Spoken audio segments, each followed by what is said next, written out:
Inspeção Nacional está de volta. Nosso assunto hoje é energia nuclear.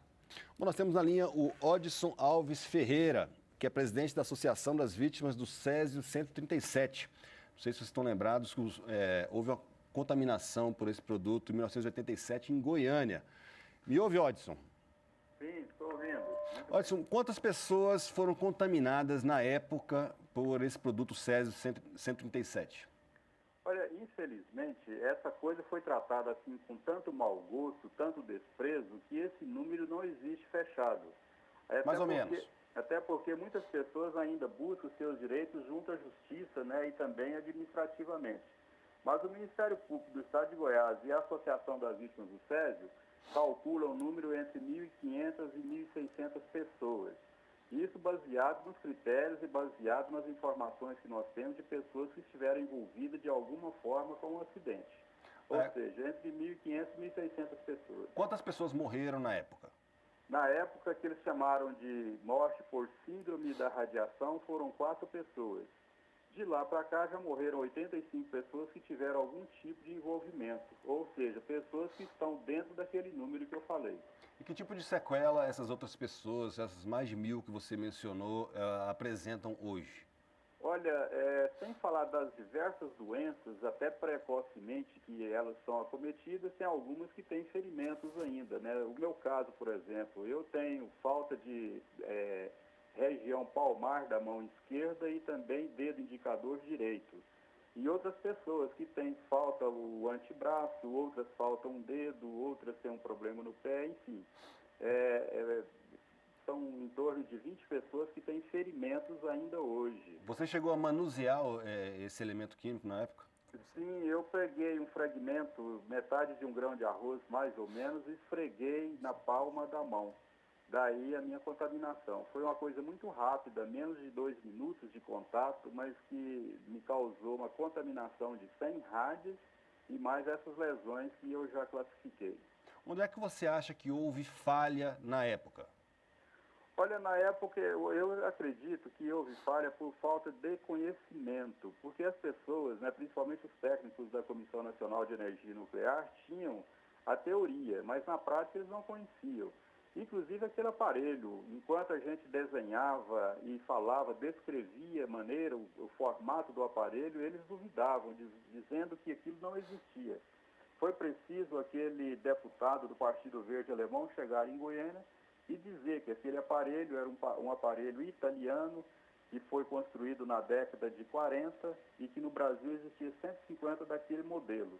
Aí sim é que eles começaram a desenvolver alguns desenhos e descobriram o formato ideal daquele aparelho. Até porque, quando as pessoas entraram em contato com aquilo, inclusive a mim, ele já estava desmontado, ele não estava numa peça só, ele já tinha 3, 4 corpos separados.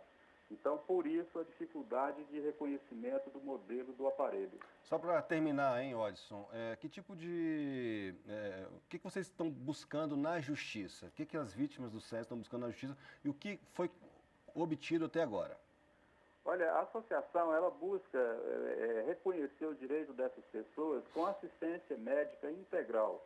Até porque, como eu disse antes, são várias doenças que acometem essas pessoas, doenças inclusive precoces, doença comum da sociedade. Porém, dentro do grupo de rádio acidentado, ela aparece com 20 anos, 18, 25 anos, ou seja, precocemente. Aquela doença de 40, 50 anos, ela vem na metade da idade. E a gente está buscando também que essas pessoas tenham um ressarcimento financeiro até para que possa conseguir fazer um tratamento mais digno. Até porque o governo de Goiás é o único que dá uma assistência às vítimas. O governo federal lavou as mãos. Então a gente busca com esse ajuste financeiro fazer com que essas pessoas tenham mais qualidade de vida. Odson, muito obrigado por sua presença, sua participação aqui no Inspeção Nacional de hoje.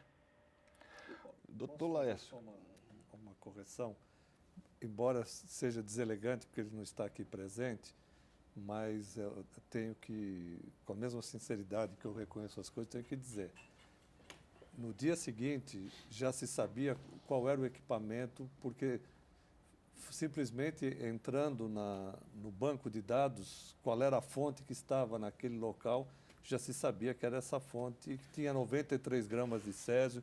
Tudo isso já se sabia no dia seguinte.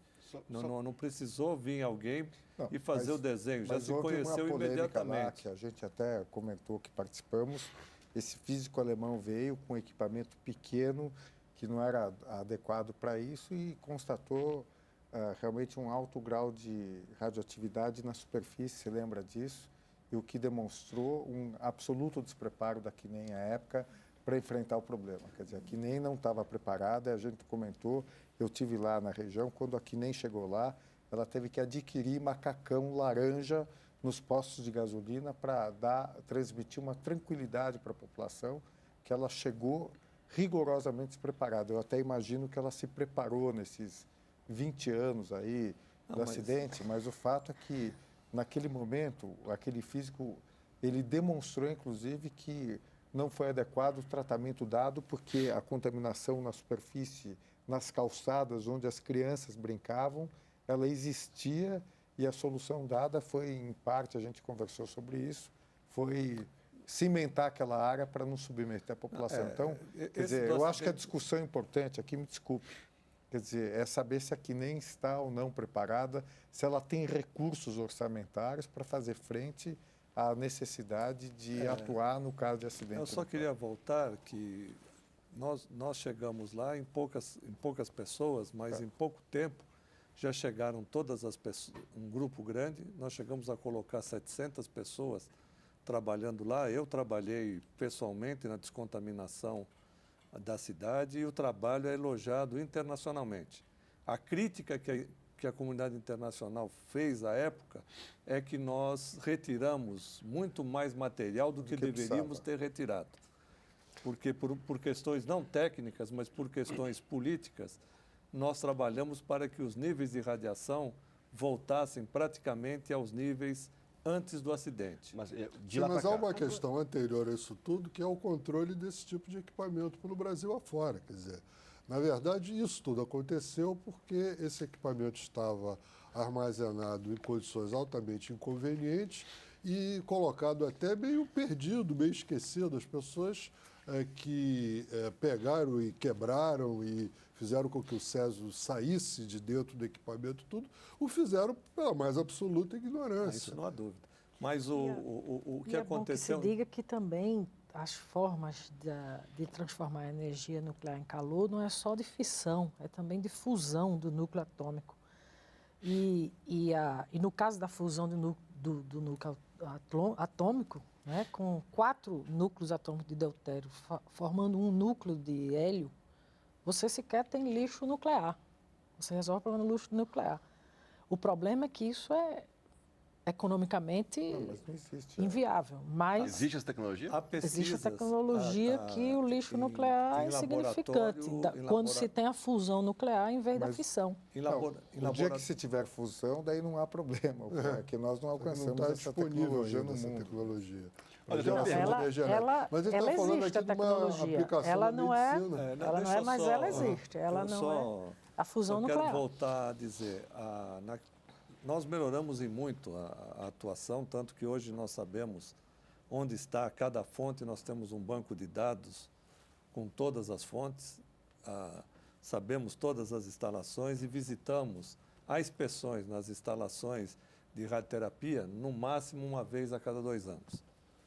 Em geral, nós vamos uma vez por ano e, no máximo, cada ano, nós fazemos, a comissão faz cerca de 650 inspeções.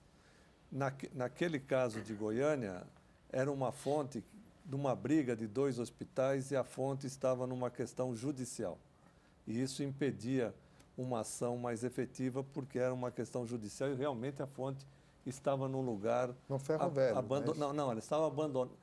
Estava no hospital, destruíram o hospital e deixaram só a sala de radioterapia. Não, mas aquele rapaz que pegou, ele era... Não, ele pegou e levou para o ferro velho e ele coletou exatamente e levou. Quer dizer, quando houve o acidente, ele estava o equipamento no ferro velho. No ferro velho. Olha só, tem uma pergunta aqui, quem enviou foi o Frederico Veloso, ele mandou por e-mail, não sei de qual cidade ele mandou. Ele pergunta o seguinte, gostaria de saber do risco de radiação em produtos importados do Japão, mesmo que sejam industrializados, por exemplo, carros, peças, etc. O governo brasileiro está preparado para fazer essa fiscalização? Estamos preparados. No momento, ainda isso não se faz necessário pelas áreas contaminadas no Japão, né, porque é uma área muito grande do Japão. Eu acompanho todo dia os índices fornecidos, não apenas pelo governo japonês, mas como pelas diversas províncias do Japão, qual é o nível. E cerca de 80% do Japão não há traços de radiação, mas nós estamos preparados do mesmo jeito que nós já atuamos por ocasião do acidente de Chernobyl. Os nossos laboratórios... Há que separar vários aspectos, né? As medidas mais precisas, elas são feitas nos produtos alimentícios, porque esse você vai ingerir, então precisa um cuidado maior. Até houve a polêmica no caso, na época, não sei se você lembra, o Brasil importou leite. E nós fizemos todas as medidas e depois jogaram fora. Não, você lembra disso? Houve uma importação de leite... Da Irlanda. Você lembra disso? Da Irlanda. Por Chernobyl. Contaminado por Chernobyl, nós fizemos as medidas e o Ministério da Saúde inutilizou esse leite. Mas houve até... que a gente não importe sashimi, né, não, mas até houve nós fomos até o Poder condições. Judiciário, até fomos derrotados na época, estou dizendo, que nós discordamos um pouco do uso daquele leite. Eu não sei se você lembra disso. Não, mas foi inutilizado depois. Quer dizer, mas houve uma ação judicial do Ministério Público, houve uma polêmica, porque o Brasil importou aquele leite.